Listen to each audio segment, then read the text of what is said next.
Welcome to the Observers Direct, the show in which we go meet our observers in person. This week we go to Ivory Coast with our observer Max Ate. Max is studying to be a pharmacist, at least he would like to be. He's a serious student dedicated to his chosen profession, but his studies are on hold this year. That's because his university has no lab equipment and his professors have gone on strike in protest. My colleague Julien Pain went to meet Max in the commercial capital, Abidjan. They've abandoned us. It's hard to take.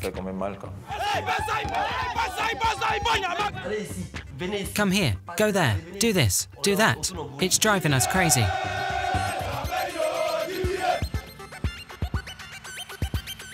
À part ça, président, merci.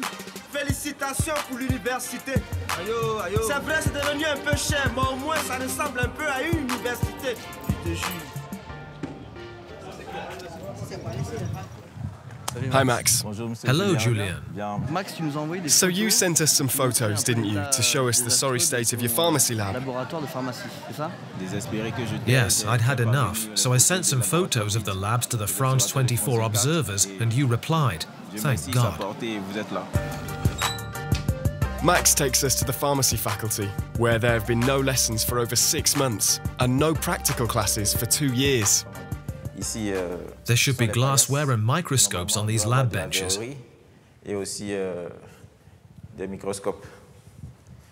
there should be a freeze dryer here. But as you can see, there is no equipment whatsoever. We can't do any practical work. They've totally abandoned us. They just sit back and do nothing while we lose a year of study. Time is passing us by, and they're not doing anything. And it's getting pretty hard to take. The teachers are also on strike and support their students.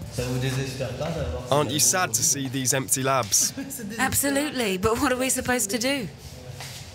There's nothing there. How can students learn anything? They can't. We've had to stop teaching. When Max and his friends protested to draw attention to the conditions, police responded with violence, and some students were even arrested. We were held behind bars for 2 days. When they released us, we thought we would finally get some equipment and materials for our labs. But a month has gone by, and still nothing. But didn't a certain Monsieur Diawara say he'd get back to you?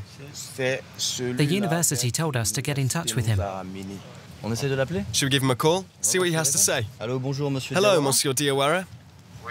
Yes? Julien Pain here. I'm a journalist for France 24.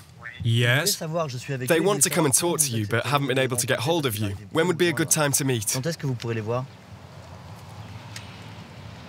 Well, why don't you call me Wednesday morning? OK, perfect. We'll call back on this number on Wednesday morning. OK. Thank you, Monsieur Diawara. OK. So, with an appointment now set up with a government official, we head to a meeting with the largest student union, the FESI. They take us on a tour around campus, pointing out a lot of problem areas along the way. There should be toilets here, but there is an issue with the water supply.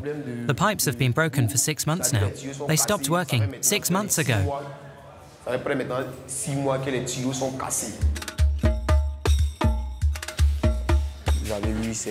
This is our library, if you can call it that. These books date back to 1965. Books from 1965 for students who were born in 1995. How can they learn from books from 1965? These new books were sent to us by international organisations, but we can't get them out of the boxes because there is no room for them on the shelves. There isn't even any Wi-Fi on campus. There's no Wi-Fi. No Wi-Fi. My phone's showing a university FHB connection. Try it. Unable to join the network. Our guides introduce us to different branches of the student union. They greet each other as if they were soldiers.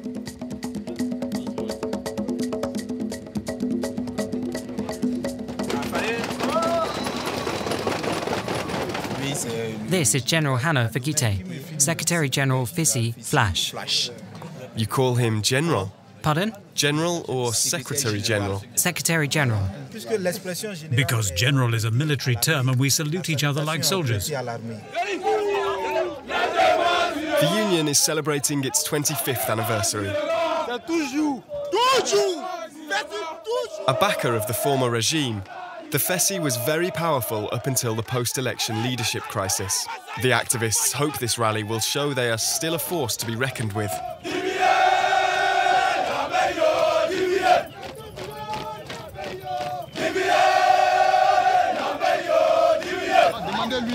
Is this an authorised demonstration? No, it's not. It's not allowed. It's not allowed. And so the unionists say it's not a demonstration and that they've simply come here to pray.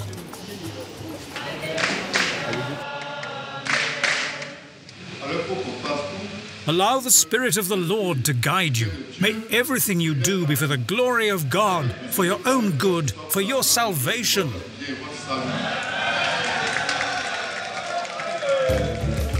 The Fessi's new leader has a lot of convincing to do, as the group has often resorted to violence in the past. The ruling party is urging the government to dissolve the Fessi. What do you make of that? This isn't the first time the authorities have tried to dissolve the Fessi, but as I've said, the Fessi is a force, a movement, and you can't disband a movement. Do you see what I mean? We've set up a meeting with Joël Nguesson. He wants to dissolve the Fessi, but he's prepared to talk to you. What do you think? Do you want to come and meet him? Absolutely. So we go to talk with a representative for Ivory Coast's ruling party, the RDR. Hello, my friends. How are you? Hello. This is the first time both men have agreed to talk. Assia Fulgence, Fessi Secretary General. We don't want the Fessi to continue. They've attacked lawyers. They've attacked university staff. I really want to assure you that we are in charge now, and we do not want to see any more violence. We do not see ourselves as a violent organization. And you're not going to start wielding machetes if we don't meet your demands? The Fessi never wanted that to happen. I know what I'm talking about. I'm a Fessi activist, and How did the students get their hands on knives? The Fessi wasn't involved in. Didn't the Fessi hand out weapons? Do you have any proof of this? You do seem open to letting the Fessi continue. Yes. So if there's no more violence, then you won't ask them to disband?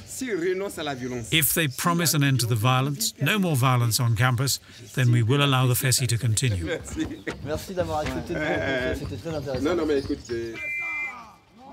Tensions are running high at the Houphouët-Boigny University, and other unions are starting to take action.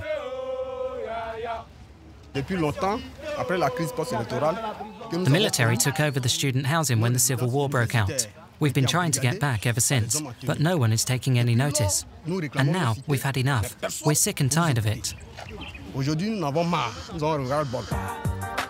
Most of the university accommodation is now housing soldiers. These men came all the way from the north to fight, and when the war ended, they stayed put. This used to be a university campus here in Abobo. The former soldiers are very angry and upset, but agree to let us film. Is this where you live? Yes, on the first floor. It's hard to imagine students moving into this dilapidated building. Nothing works. Even the toilet is broken. The pipes are blocked. We can't use the toilet. All the pipes are blocked, all the way up to the 4th floor.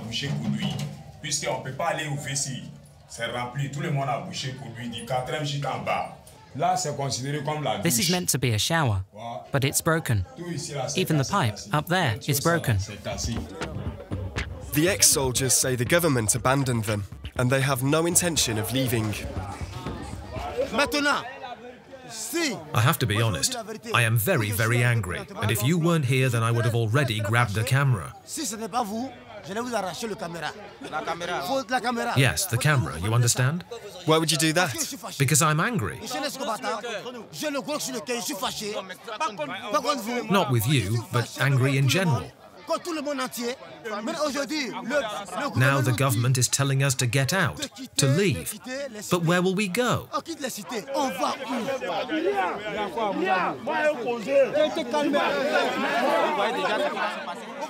You see? You see how bad this is? The government doesn't give a damn about us. The government doesn't care. Do you see? As planned, we go with our observer and his fellow pharmacy students to talk to an official from the Higher Education Ministry. Hello. The advisor tells us the teaching materials were actually delivered several months ago. But he also tells us his hands are tied and we'll have to speak to the university authorities directly. So we head back across campus, only to be told they don't know where the equipment is either. Monsieur Diawara told us we had to talk to the university authorities about it. And as you're the vice president, you'd be able to help us. Well, he doesn't know what he's talking about because I can't tell you something I don't know. I can't open a door if I don't have the key. I feel like you're giving us the runaround. Monsieur Diawara is saying you'll have to talk to the university, and you're saying talk to Monsieur Diawara. What are we meant to do? Yes, it's difficult. It is difficult.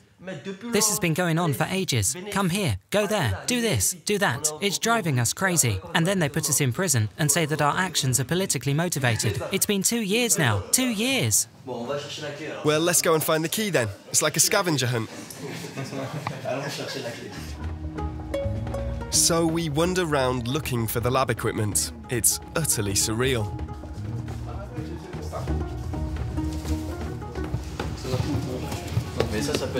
These look like they belong in the physics lab. It seems like you're trying to pick holes in everything.